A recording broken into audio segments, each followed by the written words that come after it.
வணக்கம். மோடி அவர்கள் நடத்தி கொண்டிருக்கக்கூடிய வேட்டைக்கு முற்றுப்புள்ளி வைத்திருக்கிறது மதிப்புக்குரிய உச்சநீதிமன்றம். 10 ஆண்டுகளுக்கு பிறகேனும் இப்போது உச்சநீதிமன்றத்தினுடைய தலைமை நீதிபதியாக இருக்கக்கூடிய சூரியகாந்த் மிஸ்ரா அவர்கள் அளித்திருக்கக்கூடிய தீர்ப்பு சங்கபரிவாரங்களின் முகத்தில் கரியை வாரி பூசியிருக்கிறது. வளைகுடா மண்ணில் 80க்கும் அதிகமான ஐரோப்பிய கம்பெனிகள் கலந்து கொண்ட சிறந்த ஆர்கிடெக்ட் போட்டியில் ரைசிங் ஸ்டார் பட்டம் வென்ற சாதனை தமிழர் நவீத் முகமது அப்துல் ரஹ்மான். அதாவது உங்களுக்கு எல்லாருக்கும் நல்லா தெரியும், இந்தியாவின் முன்னாள் பிரதமராக இருந்தவர் டாக்டர் மன்மோகன் சிங் அவர்கள். அவருடைய காலத்தில் ஒரு நிலக்கரி ஒதுக்கீடு தொடர்பாக பல லட்சம் கோடி ரூபாய் ஊழல் நடந்திருக்கிறது அப்படின்னு சொல்லிட்டு RSS சங்கபரிவார கும்பல் ஒரு செய்தியை கிளப்பி விட்டார்கள்.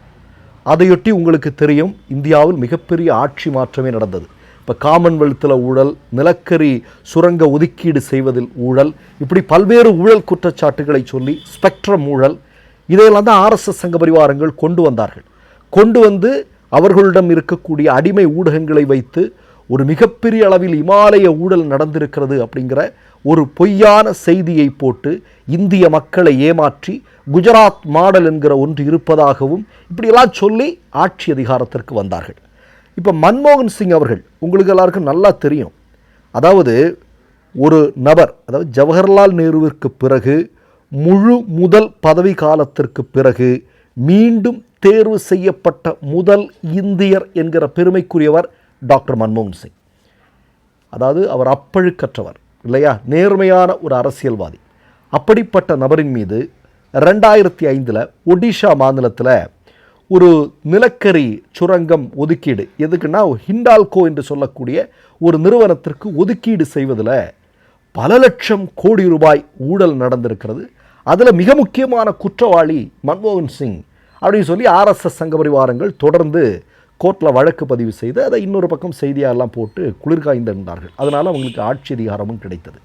இன்றைக்கு இந்த வழக்கில் மதிப்புக்குரிய சூரியகாந்த் மிஸ்ரா அவர்கள் தீர்ப்பு சொல்லியிருக்கார். என்ன அப்படின்னா, இந்த நிலக்கரி ஒதுக்கீடு வழக்கில் மன்மோகன் சிங் அப்பழுக்கற்றவர், க்ளீன் சீட் கொடுத்துருக்குறாங்க, எந்த விதமான தவறும் செய்யாதவர் என்று. சரி, அன்றைக்கு மன்மோகன் சிங் அவர்கள் தவறு செய்தார், காங்கிரஸ் கட்சி அதனால் ஆட்சி இழந்தது. அன்றைக்கு இவர்களுக்கு எதிராக வாக்களித்த மக்கள் இன்றைக்கு என்ன சொல்லவிருக்கிறார்கள்? அன்றைக்கு பாஜகவினுடைய, மோடியினுடைய, அமித்ஷாவினுடைய, RSSனுடைய இதுபோன்ற மிகப்பெரிய பொய்களை நம்பி வாக்களித்து மன்மோகன் சிங்கை ஆட்சி அதிகாரத்திலிருந்து விலகச் செய்வதற்கு காரணமானவர்கள் இன்றைக்கு என்ன யோசிப்பார்கள்? இதான் மிக முக்கியமான கேள்வி. ஒன்றும் இல்லைங்க, இந்த 13 வருடங்களில் மோடி அவர்கள் ஆட்சி பொறுப்பிற்கு வந்ததற்கு பிறகு எதிர்க்கட்சி தலைவர்கள் எப்படியெல்லாம் வேட்டையாடப்பட்டார்கள் இல்லையா? ராகுல் காந்தி, சோனியா காந்தி, அதே மாதிரி நீங்கள் பார்த்தீங்க அப்படின்னா காங்கிரஸ் மட்டுமல்ல, ஆம் ஆத்மி கட்சியை சார்ந்தவர். இப்போ என்னங்க, கேரளாவில் அப்பழுக்கற்ற கம்யூனிஸ்டுகள்னாலே அப்பழுக்கற்றவர்கள், பினராயி விஜயனுடைய மகள் மீது இது மாதிரியான விஷயங்கள் எல்லாம் கொண்டு வந்து சேர்க்கறதுக்கு முயற்சி பண்ணுறாங்க. ஆனால் இவர்கள் யாரையெல்லாம் குற்றவாளிகள் என்று வழக்கு போட்டார்களோ, சிறையில் அடைத்தார்களோ, அவர்கள் எல்லாமே குற்றமற்றவர்கள் என்று காலத்தால் நிரூபிக்கப்பட்டு வெளியே வந்தார்கள். அண்ணா ஹசாரேன்னு ஒருத்தங்க, அவனை எந்த காலத்திலும் இந்திய மக்கள் ஒருபோதும் மறக்கவும் மாட்டார்கள், மன்னிக்கவும் மாட்டார்கள். RSS சொன்னதன் பேரில் இதே மாதிரி ஜந்தர் மந்தரில் வந்து உட்கார்ந்து இமாலய ஊழல், உலக ஊழல் நடந்துருச்சு. அதுவும் எனக்கெல்லாம் இன்னமும் ஞாபகம் இருக்குது, ஸ்பெக்ட்ரம் ஊழல் வந்து இங்கே இருக்கக்கூடிய RSS ஊடகங்கள்லாம் ஃப்ரெண்டு பக்கத்தில் 1 லட்சம் கோடின்னு அந்த கொட்டை எழுத்தில் நியூமராலஜி எண்ணினுடைய அடிப்படையில் தலைப்பு செய்தியை போடுவாங்க. பார்க்குறவெல்லாம் மிரண்டு போயிடுவான், எப்போ இவ்வளவு ஊழல் பண்ண முடியுமா, இப்போ என்னப்பா நடந்திருக்கு அப்படின்னு எல்லாருமே பேசிக்கிட்டாங்க. அதனுடைய விளைவாக ஆட்சி அதிகாரம் யாருடைய கைகளில் போச்சு? பாஜகவினுடைய கைகளில் போச்சு. இன்றைக்கி பாஜகவினுடைய கைகளில் இருந்து இந்தியா எப்படி திணறிக்கொண்டிருக்கிறது, உண்டா இல்லையா? எவ்வளோ பெரிய ஊழல்களெல்லாம் நடந்திருக்கிறது, எத்தனை ஊழல்கள். இப்போ ஜந்தர் மந்தரில் பிள்ளைகள் எதற்காக இன்றைக்கி வந்துட்டு ஒரு மிகப்பெரிய அளவில் போராட்டம் நடத்துகிறாங்க? கல்வியில் இந்த கோச்சிங் சென்டர் அப்படிங்கிற ஒரு விஷயத்தை கொண்டு வந்து அதிலிருந்து கொள்ளையடிப்பதற்காக பல்வேறு திட்டங்களை தீட்டி இதெல்லாம் தானே நடந்துகிட்ருக்கு. எல்லாவற்றிலும் ஊழல். எப்போ ஊழல் நடக்குது அப்படின்னு ஒரு RSSகாரன் பிரதமர் அவர்களுக்கு மோடி அவர்களுக்கு கடிதம் எழுதுகிறான் கர்நாடகாவில். எப்பா இங்கே வந்து அரசு கான்ட்ராக்ட் விஷயங்கள்லாம் பெரிய அளவில் பிஜேபிக்காரன் ஆட்டையை போடுறான், கொள்ளையடிக்கிறான், ஊழல் நடக்குது, ஏதாவது நடவடிக்கை எடுங்க சார் அப்படின்னு சொல்லிட்டு கடிதம் எழுதிட்டான். நடவடிக்கை இல்லை, அவர் பிறகு தற்கொலை பண்ணிட்டார். இதெல்லாம் செய்தியாக வந்தது தானே. அயோத்தி ராமர் கோயிலில் என்னங்க நடக்குது?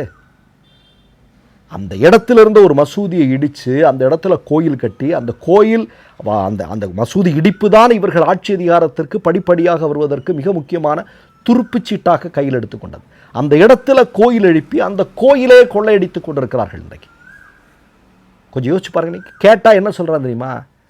இது எங்களுடைய கோயில், இல்லை நாங்கள் திருடுவோம், இல்லை இந்த இடத்துல காசு போகுது, இதெல்லாம் உங்களுக்கு என்ன பிரச்சனைன்னு கேட்குறான்.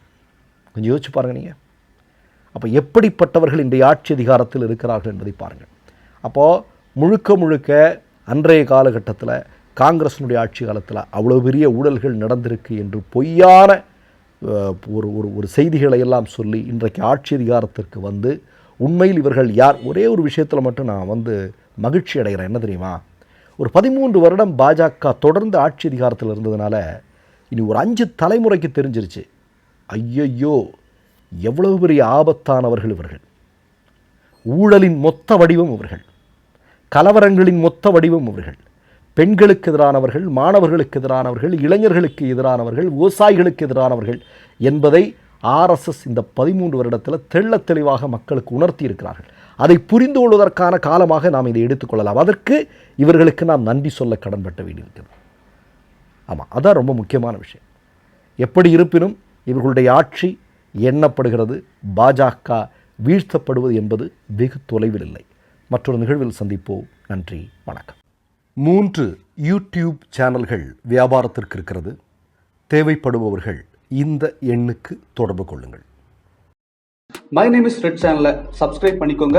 அதுக்கப்புறமா பக்கத்தில் இருக்கிற ஜாயின் பட்டனை கிளிக் பண்ணீங்கன்னா ஒரு நியூ பேஜ் ஒன்று ஓப்பன் ஆகும். அதுலேயும் ஜாயின் பட்டனே கிளிக் பண்ணிக்கோங்க. அதில் பார்த்தீங்கன்னா credit R debit card options இருக்கு. இதில் உங்களுக்கு விசா, மாஸ்டர் கார்டு, ரிப்பே அப்படின்னு 3 ஆப்ஷன்ஸ் கொடுத்துருக்காங்க. அதில் நீங்கள் எந்த கார்டு சூஸ் பண்ணுறீங்களோ அந்த கார்டோட நம்பர் என்டர் பண்ணிக்கோங்க. அப்புறமா கார்டோட வேலிடிட்டி மந்த் அண்ட் இயரை டைப் பண்ணிக்கோங்க. அடுத்தபடியா உங்க கார்டோட பின்னால சிவிசி கோடுன்னு சொல்லிட்டு 3 நம்பர்ஸ் கொடுத்துருப்பாங்க. அந்த நம்பர் இதில் என்டர் பண்ணிக்கோங்க. அப்புறமா அட்ரஸ் அண்ட் இன்ஃபர்மேஷன் என்டர் பண்ணிட்டு பைங்கிற பட்டனை கிளிக் பண்ணிக்கோங்க. ஒருவேளை உங்க கார்டு நம்பர் இன்வாலிட்னு காமிச்சிச்சுன்னா உங்க கார்டுல இன்டர்நேஷனல் யூசேஜை எனேபிள் பண்ணுங்க.